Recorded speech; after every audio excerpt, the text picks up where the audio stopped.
The crimson warships hung in the void like drops of blood against the black canvas of space. 23 vessels, each one bearing the mark of the Crithian hegemony, floated in perfect formation around the burning planet below. Smoke rose from a dozen cities, and the lights that had once dotted the surface were going dark one by one. Commander Vexthor stood on the bridge of his flagship, the Crimson Talon, watching the destruction with satisfaction. His scaled hands rested on the command console as his yellow eyes tracked the last few defense satellites being obliterated by his fleet's weapons. The Polarian species had tried to resist, as so many others had before them. They had failed as all the others had failed. "Status report," Vexthor commanded, his voice a deep rumble that echoed through the bridge. "All orbital defenses destroyed." "Commander," his weapons officer replied. "Ground forces report the capital city has surrendered. Resistance is minimal. Victory is complete." Vexthor allowed himself a moment of pride. 300 years. For 300 years, the Crithian hegemony had expanded across this sector of space, bringing world after world under their control. Some species surrendered immediately when they saw the red ships arrive. Others fought and died. The result was always the same. The hegemony ruled through fear and overwhelming force. Their dreadnoughts were larger than any other species could build. Their weapons hit harder. Their shields held longer. In every measurable way they were superior, and they made sure everyone knew it. How many of their ships escaped? Vexthor asked.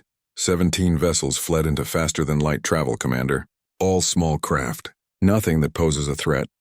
"Let them run," Vexthor said with a dismissive wave. "Let them spread the word of what happens when species resist the hegemony. Fear is our greatest weapon." The bridge crew nodded in agreement.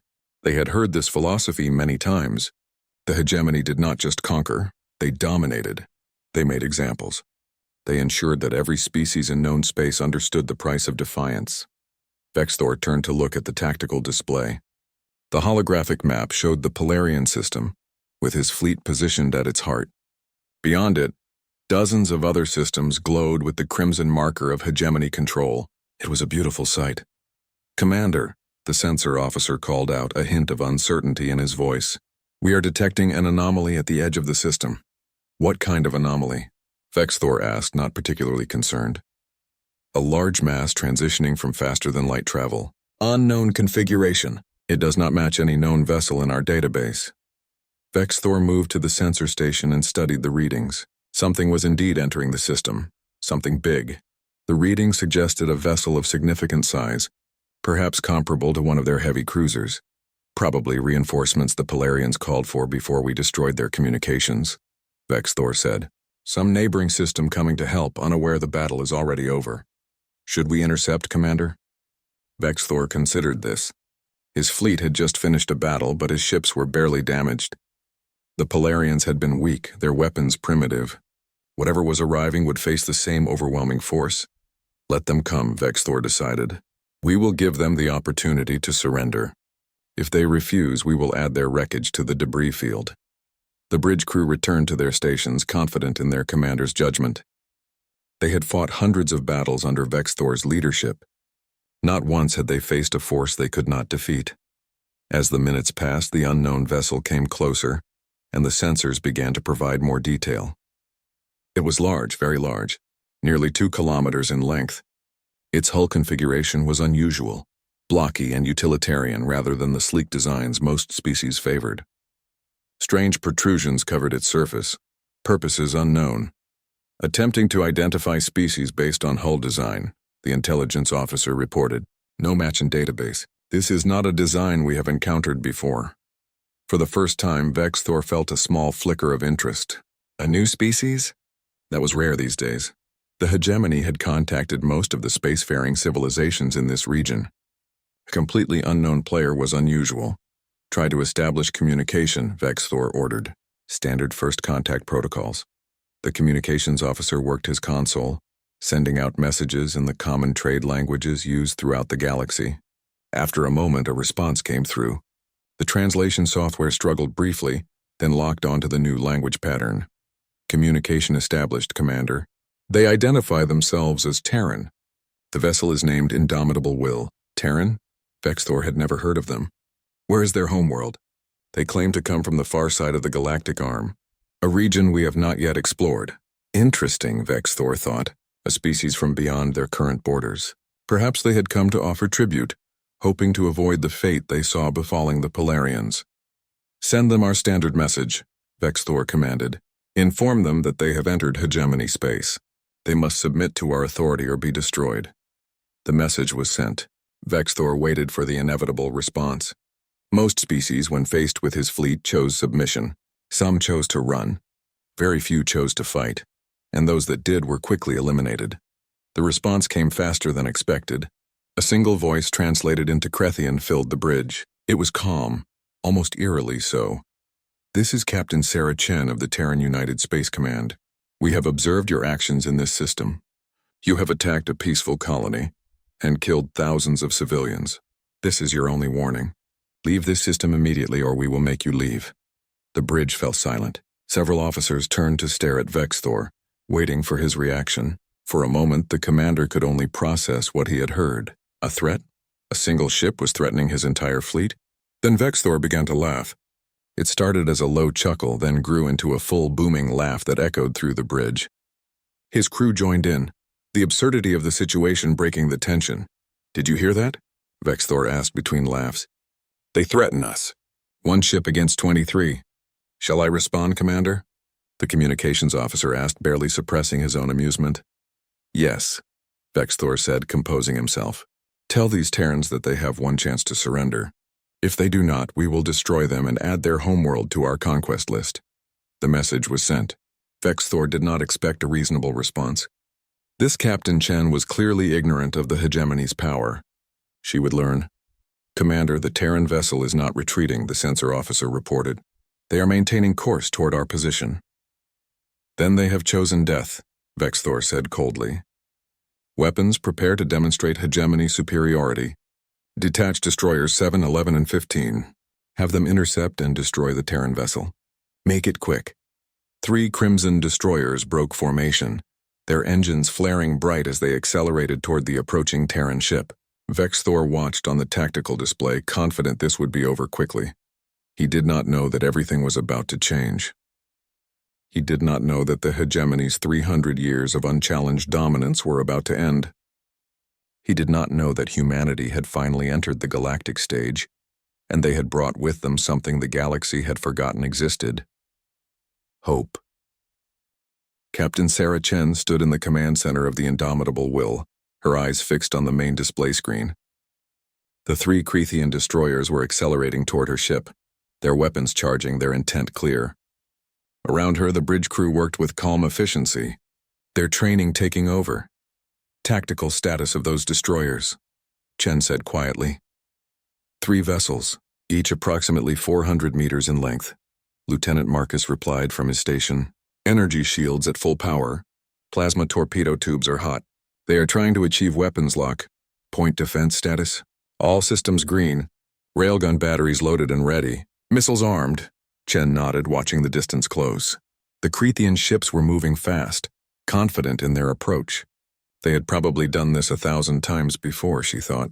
Intimidated some smaller vessel, destroyed it quickly, moved on to the next target. They had never faced a Terran Battlecruiser. "Captain, we are being hailed again," the communications officer said. "The Crethians are demanding our immediate surrender." "Ignore it," Chen replied. "Helm, maintain current speed and heading. Do not take evasive action." "Aye, Captain," the helmsman acknowledged. Behind Chen, her executive officer, Commander James Mitchell, stepped closer. "They think we are going to break and run," he said quietly. "I know," Chen replied. "Let them think that for a few more seconds." The range continued to close. 1,000 kilometers. 800. 600. The Crethian destroyers were spreading out now, trying to flank the Indomitable Will from 3 directions. It was a standard tactic, Chen knew. Surround the enemy, hit them from multiple angles, overwhelm their defenses. "Captain, they are firing," Marcus announced. The display lit up with new contacts. 12 plasma torpedoes, bright and burning hot, streaking through space toward the Indomitable Will. Chen watched them come with no expression on her face. "Point defense. Engage," she ordered. The response was immediate. Along the hull of the Indomitable Will, dozens of automated turrets swiveled and locked onto the incoming torpedoes. Railguns fired in precise calculated bursts, small projectiles, each one moving at tremendous speed. intercepted the plasma torpedoes at range. The torpedoes exploded harmlessly in space, their energy dissipating into nothing. Not a single one reached the ship. All torpedoes destroyed, Marcus reported. No damage to our vessel. Chen saw the Krethian destroyers hesitate, their formation wavering slightly. They had not expected that. Their weapons, which had destroyed countless other ships, had been swatted aside like insects. Tactical lock main batteries on the lead destroyer. Fire when ready. Aye, Captain. Target locked. Firing. The indomitable Will shuddered slightly as its main railgun batteries opened fire. Massive projectiles accelerated to 4% the speed of light, crossed the distance in an instant. The Krethian destroyers' shields flared bright as they tried to absorb the impact. They failed. The first slug punched through the shield like it was paper and tore into the destroyer's hull. Metal vaporized, atmosphere vented into space. The second and third slugs followed, each one ripping new wounds in the Krethian vessel. Target destroyed, Marcus said, his voice steady despite the magnitude of what had just happened. Chen was already moving to the next target. Lock on Destroyer 2. Fire missiles full spread. Missiles away. A single missile pod on the indomitable Will opened, and what appeared to be one missile launched into space. But as it accelerated toward the second Krethian destroyer, it suddenly split apart. One missile became 10. 10 became 73. Each submunition had its own guidance system, its own tiny engine, its own warhead. The Krethian destroyers' point defenses tried to respond, but they were designed for large, single targets. They could not track dozens of small maneuvering warheads all coming from different directions. The submunition swarmed the destroyer like angry hornets. Explosion after explosion rippled across the Krethian ship's hull. Weapon systems were destroyed. Engines went dark. The shield generator exploded in a brilliant flash. Within seconds, the destroyer was a crippled wreck, atmosphere and debris streaming from multiple breaches. The third Krethian destroyer was already turning, trying to retreat, its commander finally understanding that this was not a fight they could win, but it was too late. Target 3 is attempting to flee, Marcus reported. Denied, Chen said coldly. Fire. More railgun slugs crossed the void. The fleeing destroyer took the hits across its aft section. Its engines exploded, and the ship tumbled helplessly through space, powerless and defeated. All 3 targets neutralized, Marcus announced. Total engagement time, 47 seconds. The bridge was quiet for a moment as the crew processed what had just happened. 47 seconds. 3 enemy vessels destroyed or disabled in less than a minute. The Krethians had not landed a single hit on the indomitable Will. Damage report, Chen requested. No damage to report, Captain. Shields at 98%. All systems operating normally. Chen allowed herself a small breath. The battle was not over. There were still 20 more Krethian warships in the system, including their flagship. But they had sent a message. Humanity was not prey. Communications, open a channel to the Krethian flagship, Chen ordered. Channel open, Captain. Chen stepped forward, speaking clearly and calmly. Commander Vexthor of the Crimson Talon, this is Captain Chen. You have seen what one Terran vessel can do. You have a choice now. You can leave this system peacefully, or you can stay and see what happens when we stop being polite. Choose wisely. She gestured for the channel to be closed. Around her, the bridge crew waited for the Krethian response. They did not have to wait long. Captain, the Krethian fleet is moving, the sensor officer called out. All vessels are changing formation. They are converging on our position. Commander Mitchell moved to Chen's side. They are not retreating. No, Chen agreed. They are angry. They have been the dominant power here for 300 years. 3 destroyers are not going to convince them to give that up.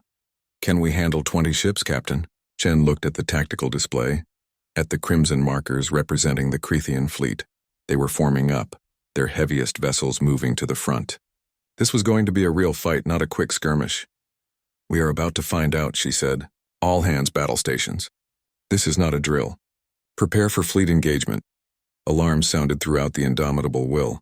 Crew members rushed to their posts. Weapons were armed and targeted. Shields were reinforced. The ship's powerful engines hummed with building energy. Chen watched the Krethian fleet approach. She thought about the burning planet below, about the thousands of Polarian civilians who had died today, about all the other species that had fallen before the hegemony's advance. She thought about the message this battle would send to the galaxy. Helm, set intercept course, she ordered. Take us directly toward their flagship. Captain? The helmsman asked, surprised. You want us to advance toward their fleet? That is exactly what I want, Chen confirmed. The Krethians rule through fear and overwhelming force. They need to learn that those tactics do not work on humans. We do not run. We do not hide. When challenged, we advance. The indomitable will changed course, its massive engines pushing it forward, accelerating toward the waiting Krethian fleet. Behind them, escape pods from the destroyed Polarian defense ships drifted in the darkness. Ahead, the full might of the hegemony's fleet waited with weapons hot and shields raised. The first engagement had lasted 47 seconds. This one would last much longer, but Captain Chen was confident. The Krethians had spent 300 years fighting species who feared them, who were intimidated by their size and firepower, who tried to run or hide. They had never fought humans before. They were about to learn why that was a significant problem for them. The real battle was about to begin. Commander Vexthor gripped the edges of his command console so tightly his claws dug into the metal. His yellow eyes stared at the tactical display, at the 3 markers that had once represented his destroyers. One was completely gone. 2 others were marked as disabled, drifting in space. 47 seconds. The battle had lasted 47 seconds. Impossible, he muttered. Though he knew it was not impossible, he had watched it happen. His ships, vessels that had conquered dozens of worlds, had been swept aside like they were nothing. Around him, the bridge crew of the Crimson Talon worked in tense silence. The confidence that had filled this space just minutes ago was gone, replaced by uncertainty and fear. They had never seen anything like this. Commander, what are your orders? His second officer asked carefully. Vexthor forced himself to think clearly. Yes, the Terrans had destroyed 3 ships, but he still had 20 vessels, including 4 dreadnoughts and his flagship. The humans had 1 ship against 20. The mathematics were still in his favor. They surprised us, Vexthor said, as much to himself as to his crew. They used weapons we have not encountered before. But surprise only works once. Now we know what they can do. He studied the tactical display more carefully. The Terran vessel was large, but not as large as his dreadnoughts. It had powerful weapons, yes, but it could not possibly have unlimited ammunition or energy. If he could force it into sustained combat, wear it down through attrition, victory was still possible. All ships form hammer formation, Vexthor commanded. Dreadnoughts to the front, heavy cruisers in support, light cruisers on the flanks. We will advance as one unified force and crush them through overwhelming firepower. The Krethian fleet responded immediately, ships moving into the traditional battle formation that had served the hegemony for centuries. The 4 dreadnoughts, each one a massive vessel bristling with weapons, took the lead position. Behind them, the heavy cruisers formed a supporting line. On the flanks, lighter vessels spread out to prevent any escape. Formation complete, Commander, the tactical officer reported. All ships report ready for engagement. Then we advance, Vexthor declared. Show these Terrans what happens when they challenge the might of the hegemony. The Krethian fleet began to move forward, a wall of crimson ships that had broken countless enemies. Vexthor watched the Terran vessel on his display. It was also moving forward directly toward his fleet. Good, he thought. If they wanted to meet him head-on, that would make this simpler. His dreadnoughts would simply blast through whatever defenses the Terran ship had.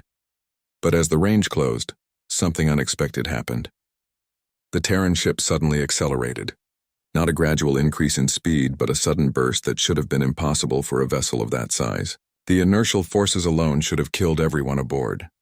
Commander, the Terran vessel is accelerating at rates that exceed safety limits, the sensor officer reported, confusion evident in his voice. No crew could survive those forces. Perhaps their crew is already dead, Vexthor suggested. Perhaps it is an automated suicide attack. But that theory died as the Terran ship suddenly changed direction, performing a maneuver that no large vessel should be able to execute.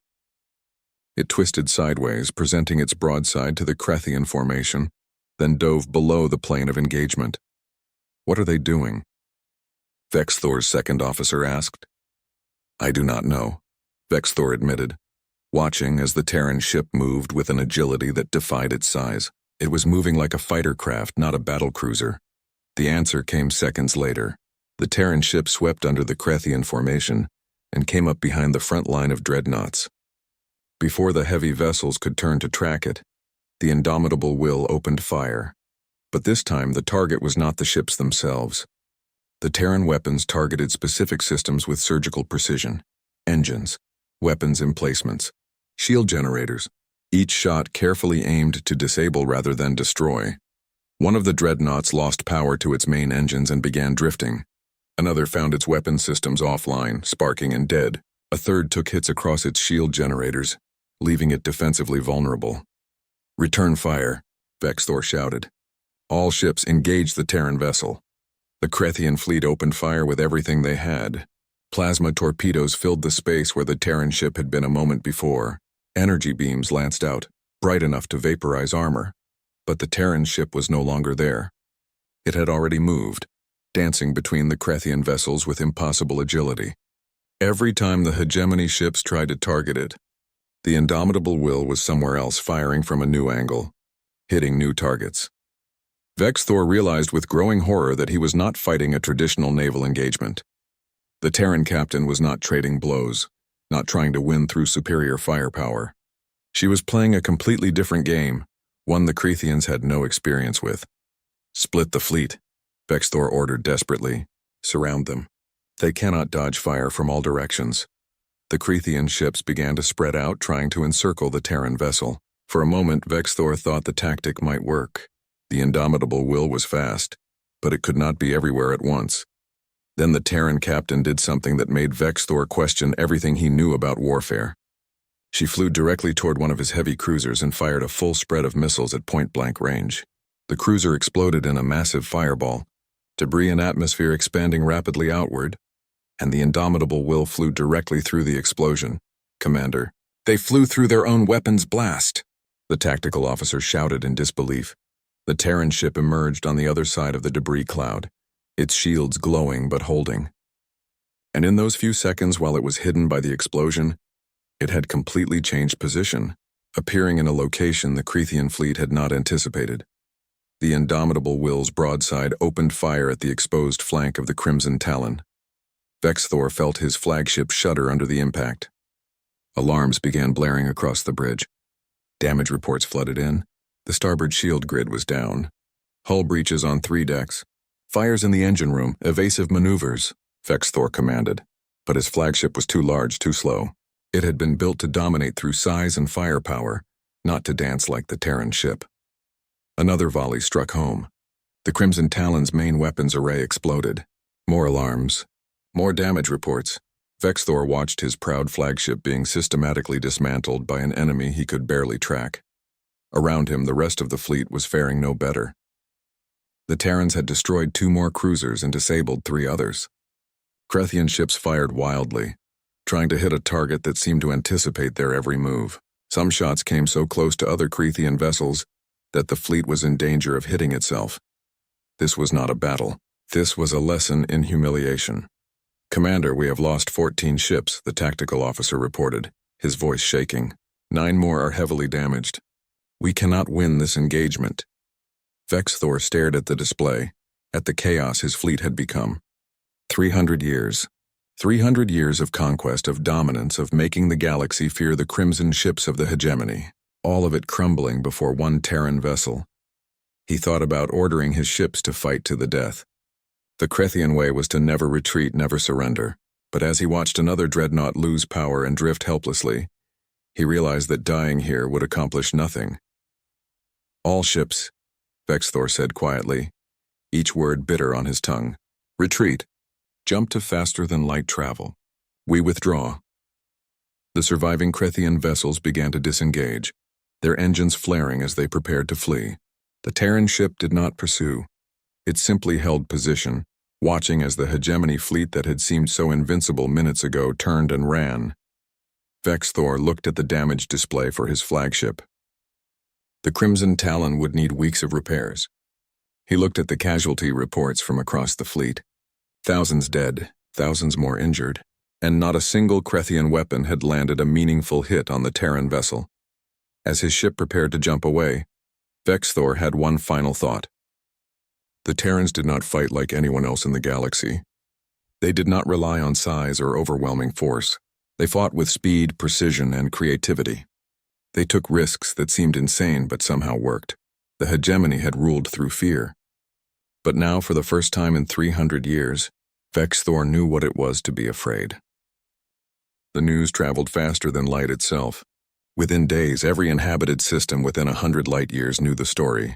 The Krithian hegemony, the unstoppable force that had crushed all resistance for 3 centuries, had been defeated by a single ship. A human ship. A Terran ship. In the underground resistance cells on occupied worlds, people whispered the name with cautious hope. Indomitable Will. On refugee stations crowded with those who had fled hegemony conquest, children asked their parents if the stories were true. In the neutral systems that had watched the hegemony's expansion with growing dread, military planners pulled up every scrap of data they could find about this new species called humanity. The Galactic Council received Captain Chen's official first contact report 3 weeks after the battle. The Council Chambers, a massive space station orbiting a neutral world, filled with representatives from 47 different species. Most of them had lived their entire lives under the shadow of Krithian dominance.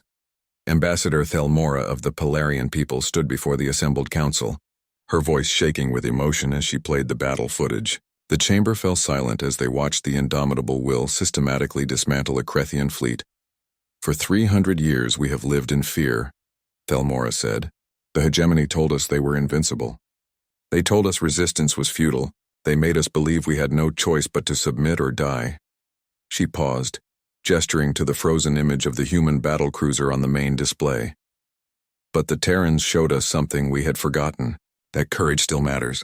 That one ship crewed by people who refuse to accept tyranny can change everything. The council erupted into debate. Some representatives argued for caution. The Terrans were unknown, untested in galactic politics. Perhaps they would prove as dangerous as the hegemony. Others argued that this was the moment they had been waiting for, a chance to finally push back against Krithian expansion. While the council debated, something more important was happening. Species that had suffered under hegemony rule began reaching out to Earth. The messages came by the dozens, then by the hundreds. The Velrani Confederation offered mineral resources and manufacturing capacity. The Soltari Collective offered medical knowledge and biological technology. The Korath Mining Guild offered rare elements essential for advanced ship construction. The Meridian Trade Alliance offered economic support and shipping routes. Each message carried the same underlying plea. Help us. Stand with us. Show us that the Krithian hegemony's reign can end. On Earth, in the gleaming towers of the Terran United Government headquarters, politicians and military leaders gathered to watch the incoming requests pile up. The chamber was tense. This was the moment that would define humanity's role in galactic politics for generations. Secretary General Amara Okafor stood before the assembled representatives of Earth's nations. Behind her, a massive screen displayed a map of local space, with dozens of systems highlighted in different colors. Blue for potential allies, red for hegemony territory, yellow for neutral systems watching carefully. The question before us, Okafor began, is simple to state but complex to answer. Do we involve ourselves in a conflict that is not ours? Do we risk human lives to defend alien species we barely know? A representative from the European Federation stood. We sent the indomitable Will on a reconnaissance mission. Captain Chen exceeded her orders by engaging the hegemony fleet. She saved a world from genocide, countered a delegate from the African Union. Would you prefer she stood by and watched? I would prefer we do not start a war we cannot win, the European representative replied. We have one battlecruiser. The hegemony has hundreds of ships. If they come to Seoul with everything they have, can we stop them? Fleet Admiral Kenji Yamamoto, the highest-ranking military officer in the Terran United Space Command, stood to address the chamber. His uniform was crisp, his bearing military perfect, but his eyes showed the weight of the decision before them. I have reviewed Captain Chen's full report, Yamamoto said. I have analyzed every second of the battle footage. I have consulted with our best tacticians and engineers. My conclusion is this. Ship for ship, human vessels are superior to Krithian ones. Our technology is more advanced. Our tactics are more flexible. Our crews are better trained. He paused, letting that sink in before continuing. However, they have numbers. If they brought their full fleet to Seoul, we would face approximately 300 capital ships. We currently have 7 operational battlecruisers with 4 more under construction. We would be outnumbered 40-1. The chamber erupted in worried conversation. Yamamoto raised a hand for silence, but here's what the hegemony does not know. They do not know about our shipyard capacity. They do not know about our automated manufacturing systems. They do not know that we can build ships faster than any species in the galaxy. He gestured to the map behind him. They also do not know that if we accept these alliance offers, we will not be fighting alone. The species reaching out to us control resources, shipyards, and most importantly, strategic positions throughout this sector. If we unite them, coordinate them, equip them with our technology, we can challenge the hegemony's numerical advantage. Okafor spoke again. Admiral Yamamoto is correct. But this is not just a military decision. This is a moral one. Captain Chen included something in her report that I believe everyone here should see. The main display changed, showing footage from the Polarian colony world. Cities burning, civilians fleeing, children crying over dead parents, bodies in the streets, the systematic destruction of an entire civilization. The hegemony did this, Okafor said quietly, not to military targets, to civilians, to families, to people who could not defend themselves. And they have done this to dozens of worlds over 3 centuries. She turned to face the chamber directly. I am not asking you to vote for war. I am asking you to vote for justice. For the right of every species to live without fear of conquest and genocide. The hegemony will eventually reach our borders. That is inevitable. The question is whether we face them alone or with allies, whether we fight them after they have conquered everyone else or whether we stop them now. The vote took 3 hours of debate. In the end, it was not even close. 83% in favor of accepting the alliance offers and committing Terran forces to the defense of threatened worlds. As the decision was announced, Okafor allowed herself a small moment of relief. Then she authorized the next phase of the plan. Messages went out to every species that had requested help. Military advisors were dispatched. Shipyards went to maximum production. Training programs were established. Earth prepared for war. Meanwhile, in hegemony space, Commander Vexthor stood before the High Command. The 7 members of the Command Council sat on elevated platforms, their faces shadowed but their displeasure evident. You fled from a single enemy vessel, High Commander Krathax said, his voice dripping with contempt. You lost 14 ships and retreated like a coward. Vexthor kept his head high despite the shame burning through him. I retreated to preserve the fleet, Commander. The Terran vessel was unlike anything we have faced. Their technology is more advanced than ours. Their tactics are superior. Fighting to the death would have accomplished nothing except the loss of more ships. And now the entire galaxy knows that the hegemony can be beaten, another council member said. Resistance movements are growing bolder. Our subject species whisper about rebellion. You have given them hope, and hope is dangerous. Vexthor had expected to be executed for his failure. Instead, Krathax surprised him. We are not going to kill you, Vexthor. We have a different use for you. You have fought the humans. You understand their capabilities. You will lead our response. Response, High Commander? We are assembling the largest war fleet in hegemony history, Krathax explained. 300 ships. Every vessel we can spare. We will jump directly to the Terran home system and destroy their homeworld. We will show the galaxy that challenging the hegemony results in total annihilation. Vexthor felt ice in his blood. High Commander, if I may speak freely, I believe that would be a mistake. The Terrans are more capable than we realized. Attacking their home system could be, are you questioning the High Command's decision? No, High Commander. I simply urge caution. Your caution is noted and dismissed, Krathax said coldly. The fleet assembles at the Threshold Nebula in 3 months. You will have command of the Vanguard. Prepare yourself, Vexthor. We are going to teach these humans the price of defiance. As Vexthor left the chamber, he could not shake the feeling of dread settling over him. The hegemony was about to attack Earth with overwhelming force, but he had seen what 1 human ship could do. What would 7 human ships do? What would humanity do when fighting to defend their own world? He did not know the answer, but he feared he was about to find out. The Threshold Nebula glowed with colors that seemed impossible, gas clouds painted in shades of purple and blue and crimson. Against this beautiful backdrop, the largest war fleet ever assembled by the Krethian hegemony gathered in formation. 300 ships. Dreadnoughts, battleships, cruisers, destroyers. Every vessel the hegemony could spare from its conquered territories. At the center of this massive armada floated the Eternal Dominion, a super dreadnought so large it served as a mobile command base. The vessel was 2 miles long, bristling with enough weapons to level a planet. It had been built a century ago as the ultimate symbol of hegemony power, and it had never been defeated in battle.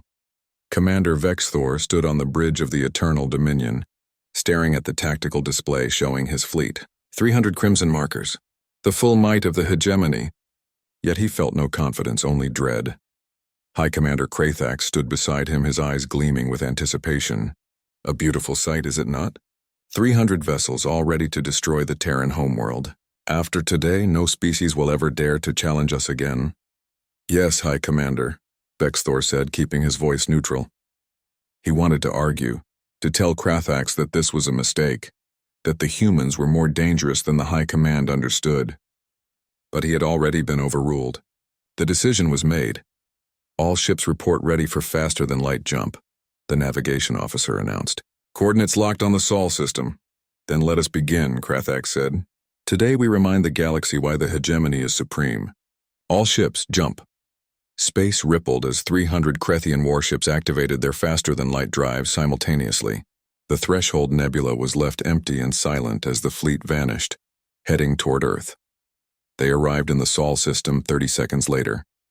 The jump calculations had been perfect, placing them in optimal attack position between the orbits of Mars and Jupiter. Close enough to threaten Earth, far enough to deploy in proper formation. Jump complete, the navigation officer reported. All ships accounted for.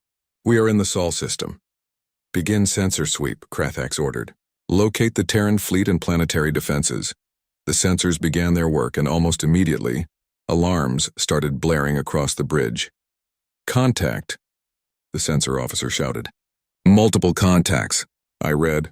High Commander. I read 7 battlecruisers at 300,000 kilometers. Additional contacts, hundreds of them. Frigates, destroyers, carrier groups. They are forming a defensive line between us and Earth. Vexthor moved to the sensor station, studying the display with growing concern. 7 battlecruisers, yes, that was expected. But the support vessels numbered in the hundreds. Small craft, true, but the humans had built an entire fleet in just 3 months. How did they build so many ships so quickly? Krathax demanded. Their manufacturing capabilities must exceed our estimates, Vexthor said quietly. High Commander, I recommend we reassess our approach. This is not the easy victory we anticipated. We have 300 ships, Krathax snarled. They have 7 large vessels and a swarm of small craft. The mathematics are still in our favor. But as the hegemony fleet began to advance, something else appeared on the sensors. Space stations throughout the system, dozens of them, were activating weapons systems. Automated defense platforms were coming online. The orbital shipyards around Mars, which the Krathians had dismissed as industrial facilities, were bristling with missile batteries. High Commander, the tactical officer said carefully, the humans have fortified their entire home system. We are not just facing their fleet. We are facing integrated system defenses on a scale we have never encountered. Krathax's confidence finally wavered. He had expected to arrive and find Earth defended by a handful of ships. Instead, the humans had turned their home system into a fortress. All ships, advance in formation, Krathax ordered. We proceed as planned. Destroy their fleet, then destroy their planet. The Krethian armada began moving forward, 300 ships advancing in perfect formation, their weapons charging, their shields at maximum power. It was an awesome sight.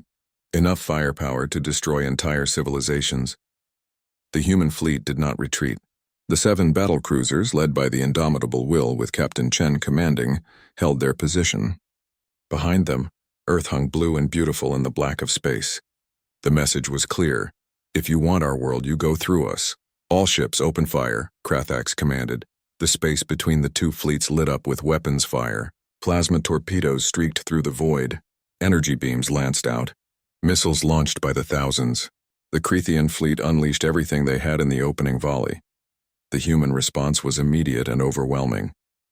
The 7 battlecruisers opened fire with their railgun batteries, the projectiles moving so fast they were barely visible. The smaller human vessels swarmed forward, their formations breaking and reforming like schools of fish, impossible to track. The automated defense platforms added their firepower to the barrage, and from the orbital shipyards around Mars, something new emerged. Weapons platforms, hundreds of them, small and unmanned. The humans did not put crews on every vessel. They built automated weapon systems, controlled by artificial intelligence, and they built them by the thousand. The Battle of Sol began in earnest, and it was like nothing the galaxy had ever witnessed. The human tactics were chaos given form. Their large vessels did not stay in formation but spread out, each one maneuvering independently, making them impossible to target with coordinated fire. The small craft attacked in waves, hitting targets of opportunity, then retreating before the Crethians could respond. The automated platforms simply did not care about damage, accepting losses to land critical hits. Vexthor watched the tactical display with growing horror. The Crethians were landing hits, yes. Human ships were taking damage. But for every human vessel destroyed, 2 Crethian ships fell. The mathematics that had seemed so favorable were rapidly turning against them. They fight like they are insane, Krathax shouted as another hegemony dreadnought exploded on the display. They sacrificed their ships without hesitation. No, Vexthor said, finally understanding. They know the cost of losing. They are fighting for their homeworld, High Commander. Every human in this system knows that if we win, Earth dies. So they fight with everything they have. No holding back. No retreat. Just total commitment to victory or death. A human destroyer, badly damaged and venting atmosphere, suddenly accelerated directly toward a Crethian battleship. Before the hegemony vessel could evade, the human ship crashed into it at full speed. Both vessels exploded in a brilliant flash. They are using ramming attacks, the tactical officer shouted in disbelief. Vexthor had seen enough. High Commander, we need to withdraw. We are losing this battle. We have 300 ships. We have 212 ships, Vexthor corrected, looking at the updated tactical count. We have been in combat for 16 hours. We have lost 88 vessels. The humans have destroyed or crippled nearly a third of our fleet. Krathax stared at the display, his confidence finally shattering as he realized the truth. They were not winning. Despite their numerical advantage, despite their 3 centuries of military dominance, they were losing to humans defending their home. All ships form up on the Eternal Dominion, Krathax ordered, his voice hollow. We concentrate our firepower and push through their lines. We can still win this. But even as the order was given, alarms blared across the bridge. The Indomitable Will, damaged and trailing atmosphere from multiple breaches, was on an intercept course with the Eternal Dominion. Evasive maneuvers, Vexthor shouted. But the super dreadnought was too large, too slow. On the bridge of the Indomitable Will, Captain Sarah Chen sat in her command chair, her uniform torn and bloody from a hull breach earlier in the battle. Around her, half the bridge crew was dead. The ship's engines were failing. Life support was offline on 7 decks. They were dying, and she knew it. All hands, this is the captain, Chen said over the ship-wide intercom, her voice calm despite everything. It has been an honor to serve with you. Abandon ship. Get to the escape pods now. Captain, what about you?